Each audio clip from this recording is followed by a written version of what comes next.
മാങ്ങാൻ്റെ സീസണല്ല. അപ്പോൾ നല്ല ചെറിയ റേറ്റിന് ഇപ്പോൾ മാങ്ങാല്ലാം കിട്ടുന്നുണ്ട്. 2 കിലോക്ക് 100 രൂപ എല്ലാം ആയിട്ടെല്ലാം കിട്ടുന്നുണ്ട്. അപ്പോൾ നമുക്ക് ഇപ്പോൾ ഈ ഒരു സമയത്ത് മാങ്ങാൽ വെച്ചിട്ട് എന്ത് വേണമെങ്കിൽ ഉണ്ടാക്കാം. അപ്പോൾ ഞാൻ 10 ഗ്രാം ചൈന ഗ്രാസ് 1 കപ്പ് വെള്ളത്തിൽ കുതിരാൻ വെച്ചിട്ടുണ്ട്. പിന്നെ ഒരു മാങ്ങാൻ്റെ പ്യൂരി ആക്കിയിട്ട് വെച്ചിട്ടുണ്ട്.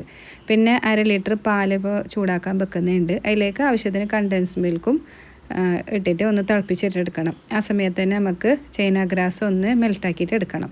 അപ്പോൾ ചൈന ഗ്രാസ് മെൽട്ടാകുന്ന സമയത്ത് ഈ പാലും നല്ല ചൂടായിട്ട് വരും. 2 വരെ ചൂടിൽ വേണം. ആ ചൂടായിട്ടാകുമ്പോൾ അതിലേക്ക് ഫസ്റ്റ് പ്യൂരി മാങ്ങാൻ്റെ പ്യൂരി ഉണ്ടാക്കിയിട്ടേ അപ്പോൾ അതും നമുക്ക് ഒഴിച്ച് കൊടുക്കുക. എന്നിട്ട് നന്നായിട്ട് മിക്സാക്കി കഴിഞ്ഞിട്ട് ഈ ചൈന ഗ്രാസ് മെൽട്ടായതും ലോ ഫ്ലെയിമിലിട്ട് ചൈന ഗ്രാസ് മെൽട്ടാക്കണം. അപ്പോൾ അതും ഒഴിച്ച് കൊടുക്കാം. രണ്ടും കൂടിയിട്ട് നല്ല പാങ്ങല മിക്സാക്കി കൊടുക്കാം.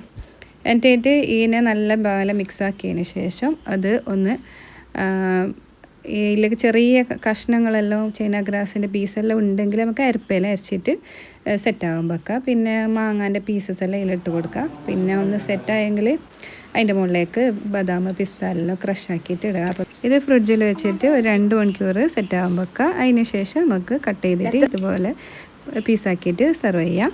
അപ്പോൾ നല്ല tasty mango pudding ready, must try.